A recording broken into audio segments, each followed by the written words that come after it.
Добрий день, я вітаю всіх. I'm Olga Tomanova. I'm glad to welcome you to the Media Center Ukraine today.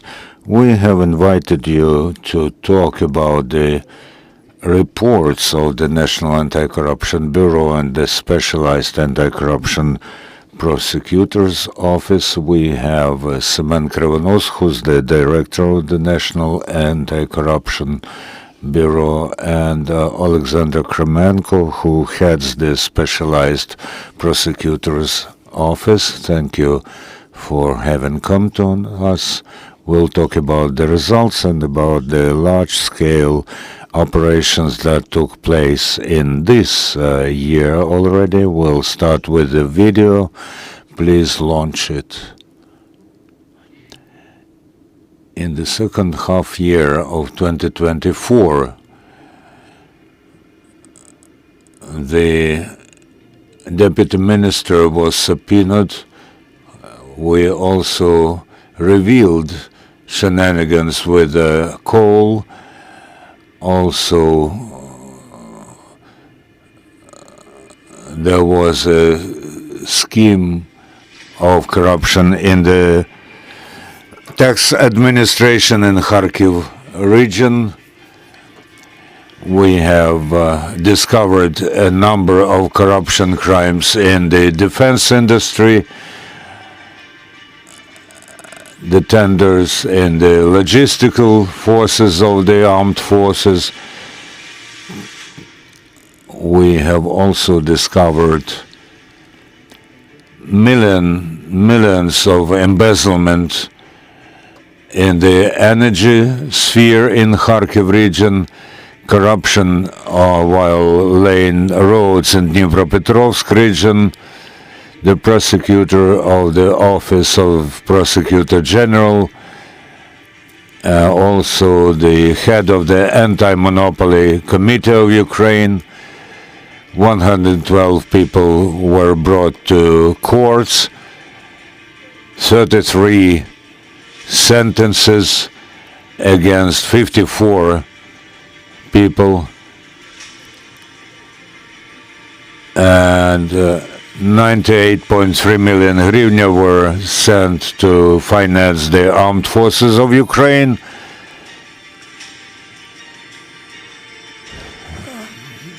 $26.8 million hryvnia confiscated and for the income of the states.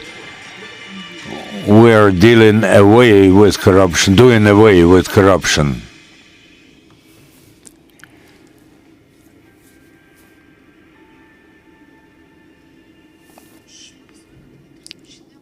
So let's start the second half year of 2024. Major results. We understand that the topic of corruption is of interest to every Ukrainian, and our sociological campaigns corroborate this. Thank you very much. I'm glad to again present you with a report on the second half of 2024, together with the head of the Anti-Corruption Prosecutor's Office, and the figures that you see testify to the stable growth of the efficiency of the National Anti-Corruption Bureau. However, the chief mission, and we mark 10 years since we have started to work, 10 years of the law of the National Anti-Corruption Bureau. Our main achievement is that we have demonstrated that there are no untouchables in Ukraine. Yes, we are always under pressure as an anti-corruption structure, and it's not going to go away. We may be in the center of dirty information and disinformation campaign, but this all testifies to our efficiency. This makes us stronger, and we say that we, together with the Specialized Anti-Corruption Prosecutor's Office, can even more efficiently fight corruption. These are not just empty words.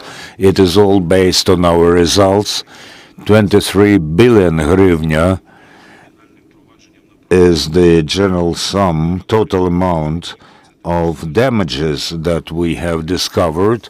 This is the record indicator as far as the number of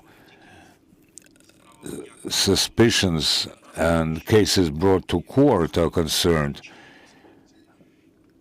The priority for us is working with the officials who hold their offices, and we have quite a lot of achievement here. We have discovered a number of officials who held their offices, including the Minister of Agriculture.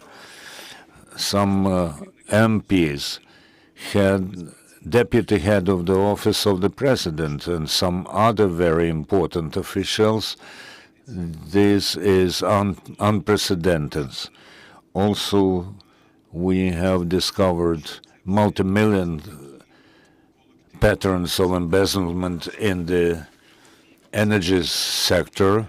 This is all due to the staff of the National Anti-Corruption Bureau and our insistent work. We want to reach the situation when not a single corruptioner could sleep calmly. Recently, we have discovered a scheme in the delivery of goods for the defense industry. So once one of those people who were suspected of the crime called his accomplices, said, "Wipe the fingerprints off the phone, because I saw in my dream how the National Anti-Corruption Bureau is going to frisk us." We have successful examples of cooperation with international partners. We have 3 persons extradited from abroad to Ukraine.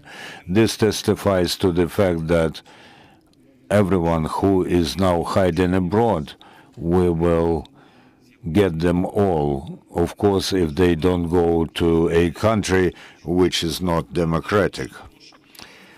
As far as the assets are concerned, which we look for and try to get them back, we see that by the end of 24, beginning of 25, we have a number of examples of the arrest of property and goods owned by the head of the Anti-Monopoly Committee. Now we have the opportunity to return $39 million arrested in Switzerland. We are talking to our international partners, and it is very important that the National Anti-Corruption Bureau and the Office of Prosecutor General have applied every effort to get those assets back. But the position of the government and Naftogaz are very important, and we hope that they will voice their position soon, and we will be able to return 1.5 billion hryvnia to Ukraine. Let's ask questions later. Talking about people who are hiding from investigation, you have all heard about our last operation, which is called Clean City, and it is about the discovery of a criminal organization in the city of Kyiv. They have appropriated illegally plots of land which cost a lot of money. We are looking for the man who headed this organization. We think that he's now trying to leave the territory of Ukraine, and We think that other law enforcement bodies, the security service, the border control service, are at alert, and I hope very much that the entire law enforcement system works so that this person cannot leave the territory of Ukraine and could face the trial. I would like also to say that at the moment we are holding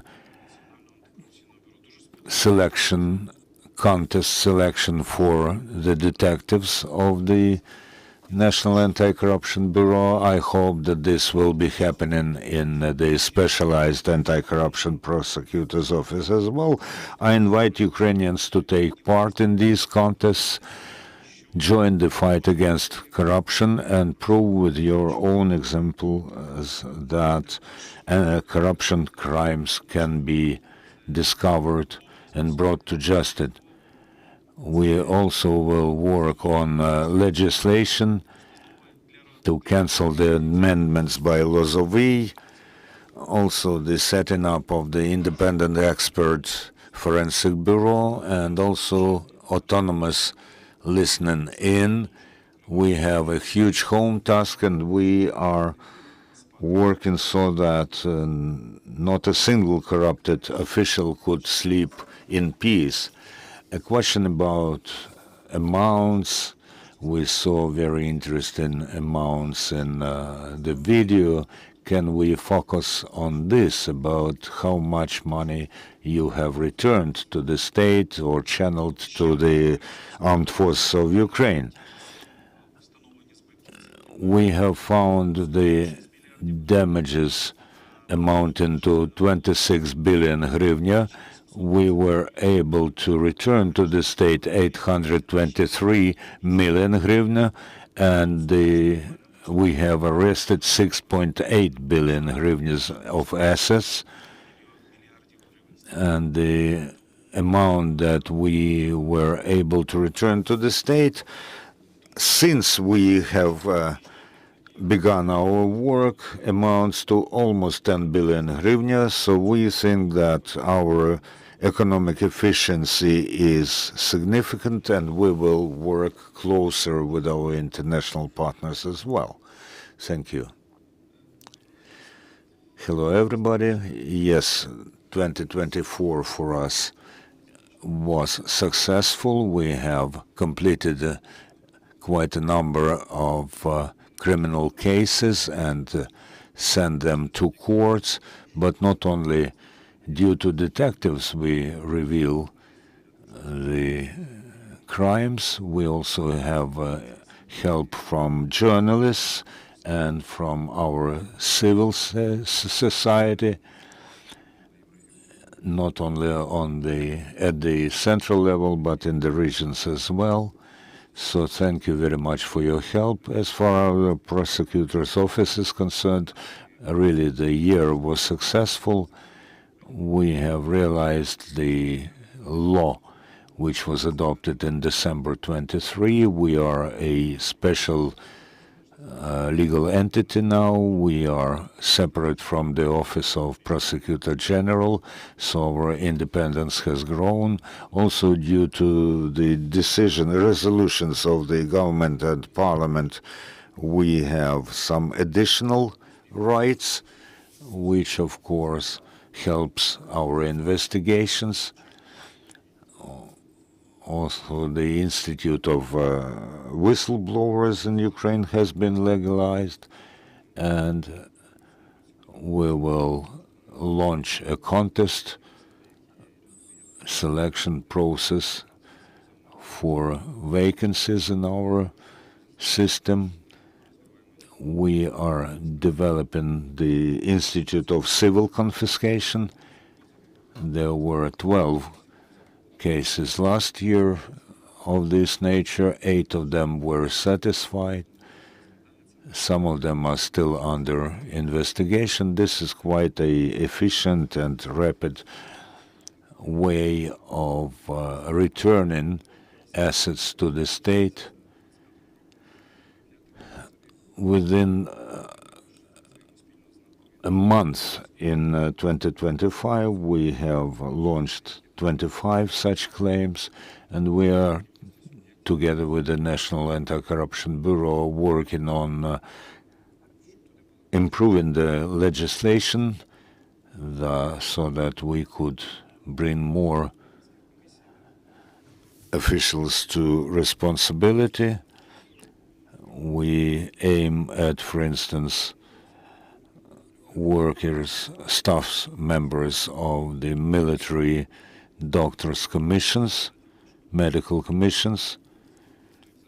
As far as returning assets from abroad is concerned, the process is rather complicated. This can be done only when a court pronounces its final ruling after the appeal process. So this is rather lengthy, and it is rather complicated to get those assets back, because corruption cases are being studied for more than a year, maybe sometimes 5 years, but we're working on a draft law that would improve the criminal process when you won't be able to protract it for decades.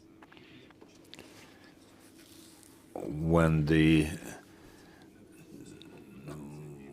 close the cases because the term has expired, the term of responsibility. So we take an active part in working on this. Yes, the cancellation of Lozovy amendments is a priority for us because they hinder the work of every investigation body in this country. We also insist, because the subjects of the National Anti-Corruption Bureau and Special Anti-Corruption Bureau are MPs, it should be made possible so that we can start to investigate accusations against them, because although we can investigate, but we cannot launch the investigation. We think that we should be granted such right to launch investigation against MPs, not only the Office of the Prosecutor General.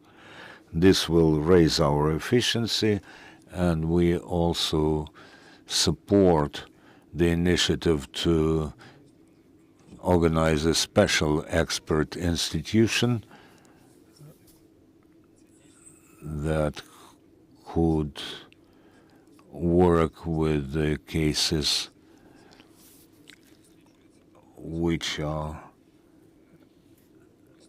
carried out, conducted by the special anti-corruption prosecutors, because we have come across some cases when forensic expertise, forensic tests at the trials contradict each other. We are also interested in autonomous tapping of phone lines. And because our investigations are even more often touching on other jurisdictions, we want to, and we have to more often set up international investigatory groups. So we want to include detectives and prosecutors from other countries into our groups. And we want to be able to set them up without addressing the Office of Prosecutor General. Because, by the way, you know, some of those investigations can touch upon the interests of the Office of Prosecutor General, and there may be the conflict of interest if they are issuing permits for this.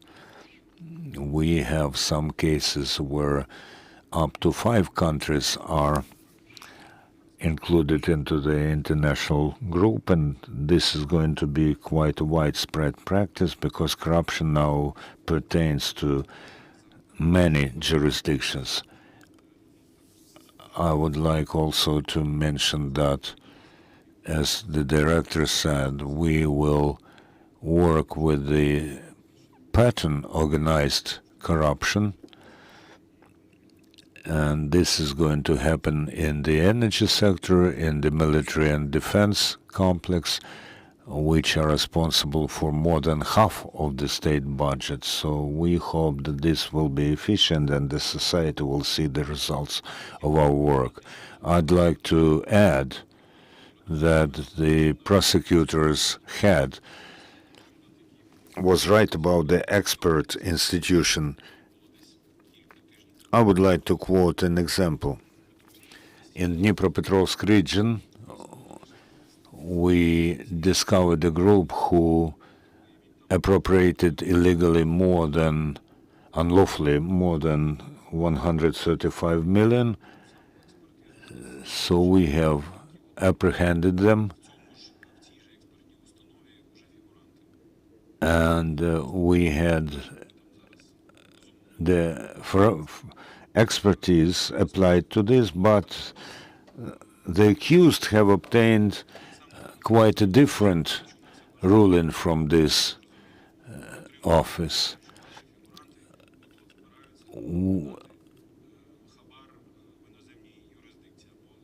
About the international cooperation, for instance, we get the information that those whom we investigate are going to send a bribe to people in another jurisdiction. And we are prepared to apprehend them, but we are engaged in bureaucracy while addressing the office of the Prosecutor General, and we lose time. We just lose the time, lose the proof, lose the evidence. There's quite a lot of such examples. As far as MPs are concerned, we, for instance, get urgent information that an MP has to get a bribe one of these days, and we have to register the case, and we go to the Prosecutor General's office, and always we feel a discomfort. First of all, we involve a third party into this, but this is not logical because this is our information, our whistleblower. Why do we have to a third party who are not part of the investigation and ask them to register the case? This, of course, creates risks every time that this information can either make the process longer or even become known to the suspect. Let's make changes. We ask journalists, independent media, and the society to help us in changing this situation. Thank you. The large-scale operation Clean City. What is the course of the investigation? Because we hear quite a lot of different information about this. And the media has said that the chief suspect is abroad. However, you say that he is in Ukraine. Well, first of all, we have already revealed what we could reveal to you. But I can tell you that from 22 to 24, not 23 to 24, this criminal organization, composed of a certain circle of people, 10 of whom were given suspicion, 7 of them are detained. I don't know about the bail, but starting from Friday, these 7 people are in custody. So they were unlawfully appropriating expensive land plots in Kyiv. And this is what they call the toilet pattern. When they register a property on the land of or plot of land, and this allows them without an auction to have this plot of land as a leasehold. But as a rule, they don't have those objects on the plots of land. This started with public toilets, which were privatized, and then the plot of land was appropriated. Then different kiosks, and using this to grab the land. And of course, they also appropriated some money which was allocated for different projects within Kyiv. And we were able to apprehend this criminal organization, as we say, online. This was in the real-time regime. I can't tell you more details because there were some closed court hearings, but we will prepare the video report as soon as possible when we complete the necessary investigation. We will make some of the data public, and the society will see, the public will see how often and in which ways this criminal activity was affected by this criminal organization. Do you plan such large-scale operations in other cities? Yes, we do plan. By the way, we have recently signed a joint communique document that freshened our priorities as far as the spheres are concerned. So for us, the patterned corruption is the priority. That is being done here and now, and where top officials take part. This means that most of the resources of the Bureau and the Prosecutor's office will be channeled to discover such patterns. This is very, very complex, but this is possible. Examples: Odessa, 2022, the same or similar pattern, who appropriated unlawfully the plots of land. Another organization in Kyiv. We have some very interesting examples, both at the central level and at the local self-government level. We will do everything possible to prove to the Ukrainian people that we are efficient, that we can really protect them from corruptioners. Thank you very much. Any questions from the audience, please? Have I understood correctly that the organizer of the pattern, Komornitsky, is abroad or in Ukraine? And what about the head of the Medical Specialized Expert Commission, Krupa? We hear that more than $1 million was arrested in Poland. And how do you plan to get those millions of dollars back?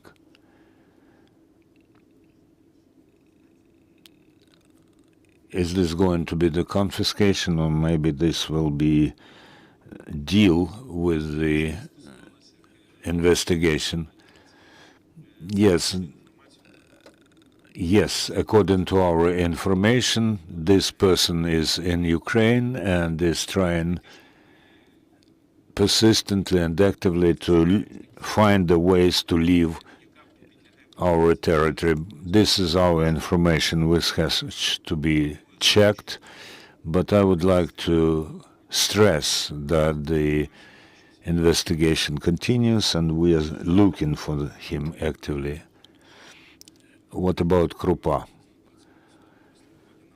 Pre-trial investigation is going on. We use every method to find and arrest not only the money but her property. However, the confiscation of those assets is possible only after the final ruling of the court. Only the court can tell us which part of those assets should be confiscated. Any other questions? Thank you. You have told us a bit about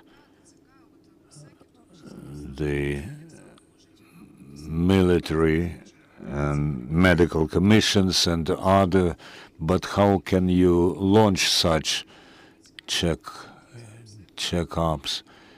And are you going to channel your efforts to other cities?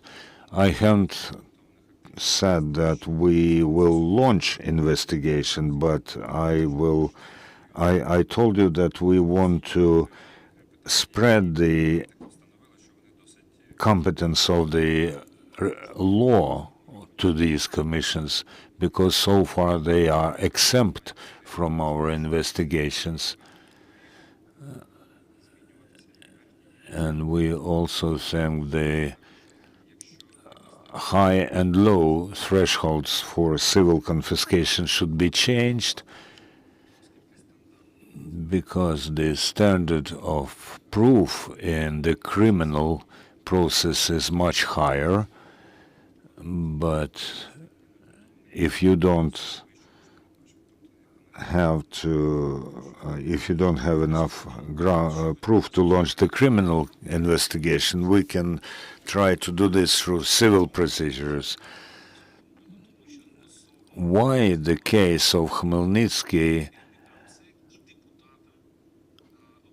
is being investigated by the NABU? Because she was not only the head of the medical expert commission, but she was also a deputy to the regional council.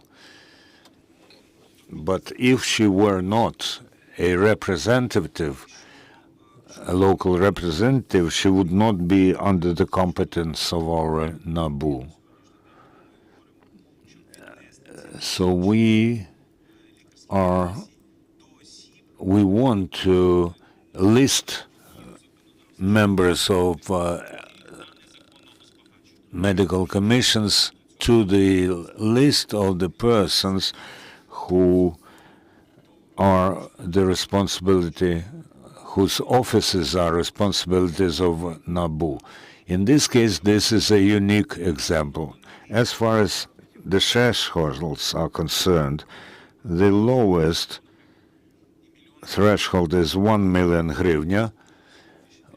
When we launched this legislation in 2019, and 1 million of hryvnia was cost much more than now. So it turns out that every year, while the threshold is the same, inflation actually makes the cost of this 1 million much less. What is good about the civil confiscation? If you reveal the unfounded asset, the burden of proof in the administrative process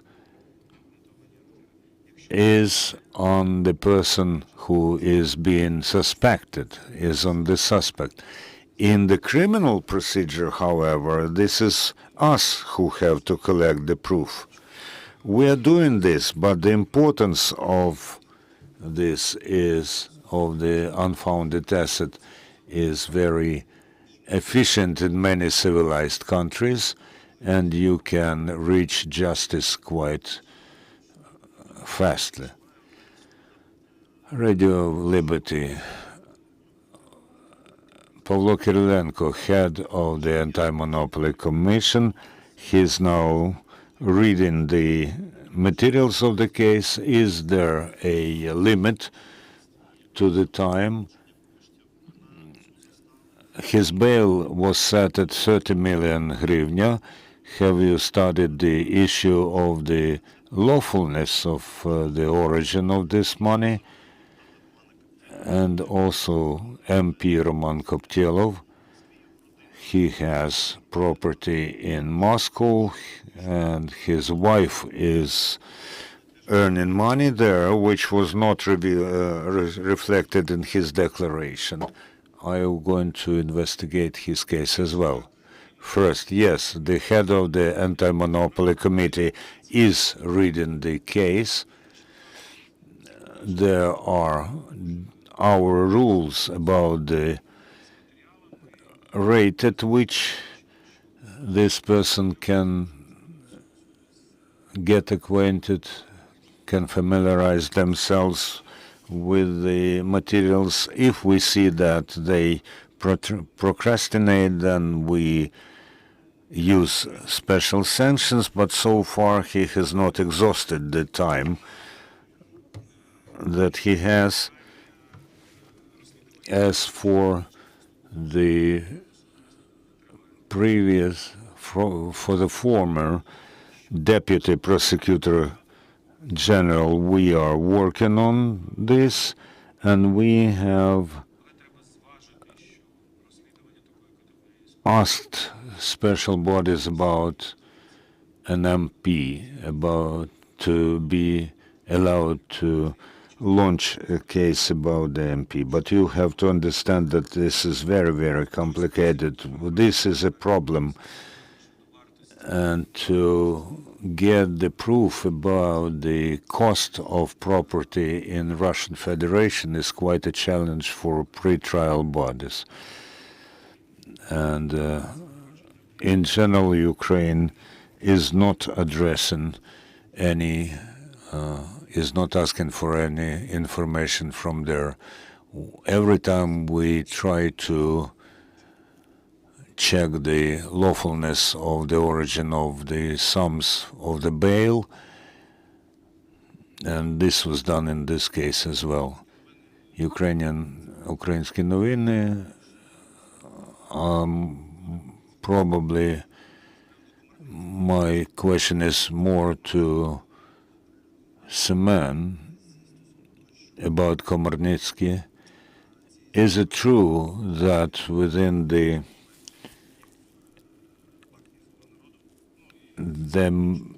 that part of the material testifies to the telephone conversations between the suspect and leaders of Sluga Narodu party, servant of the people? Also, can you say something about the termination of financing from the USAID, because this was the organization which helped to finance some processes within the National Anti-Corruption Bureau? And what's the impact of the events at the USAID on you? You can ask 4 or 5 questions about Ms. Krupa. No, you should also ask about plots of land. As far as Krupa is concerned, why the judges have not believed the detectives about the 2 bags with cash thrown out of the window? Where is the money now? And from what we already know, how, as far as I understand, the detectives have found materials on the premises that testify to the fact that Krupa was pronouncing people with disabilities. Do we know how many got this status? And if, okay, remind me of the first question. Komornitsky and tapes of conversations with Sluga Narodu leaders. I don't know about this, that this is about the tapes. I think this is about the written records, and it is so far classified information. We cannot talk about this during the pretrial investigation. We do not reveal the contents of conversations between different people from different political parties. And I don't want any political contest in this. If in some conversations we see the signs of crimes, then we will look at it closer. Let's not politicize this process. If we find signs of crime in those conversations, we will bring those people to responsibility, irrespective of which political force they belong to. I'll remind you that most of MPs who were brought to responsibility were from the government party. As far as USAID is concerned, the National Anti-Corruption Bureau was financed in a different way by a different organization, but in general, the decrease in support from international partners will negatively influence the institutes of democracy in Ukraine and anti-corruption institutions. This is a gross problem. I'll tell you for sure that this will not bring about any positive moments, except for those who are laughing at us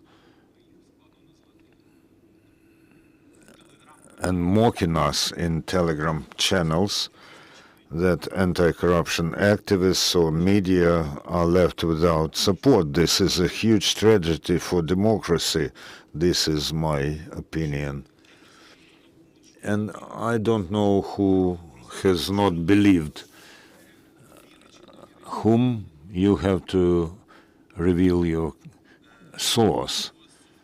There was a trial, and the detectives were providing arguments about the risks in order for her custody be prolonged. Well, you know, judges accept something, they do not accept something. They have decreased the amount of bail. This is a usual practice, because bail or having a person in custody is not the replacement for punishment.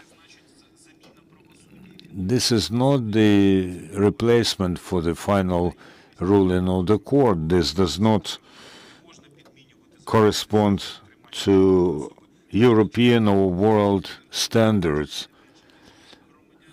Please believe us that we want the punishment for corruptioners as much as the civil society wants. What about the 2 bags with cash? Are they, you know, the investigation was conducted by the State Investigation Bureau. All the money that was confiscated has not been lost, but I will especially find out about 2 bags.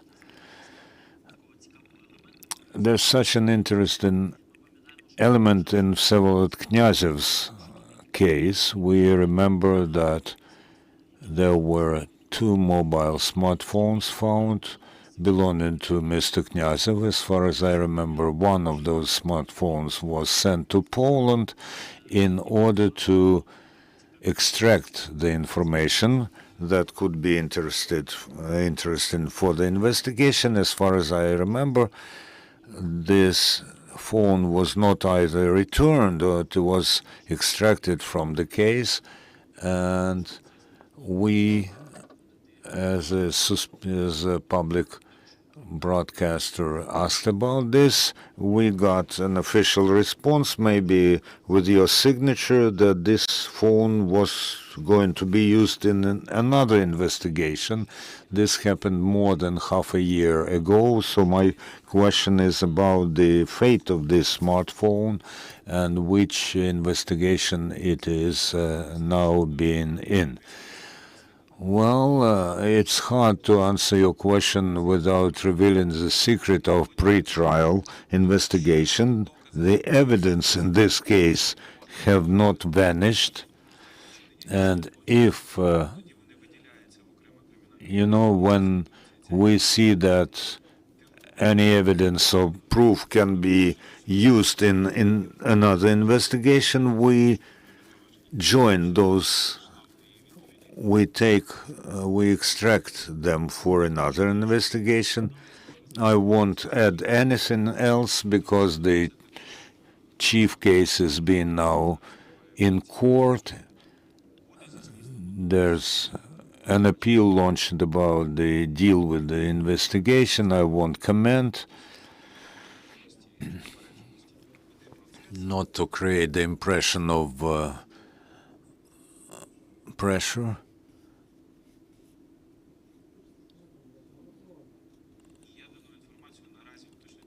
I cannot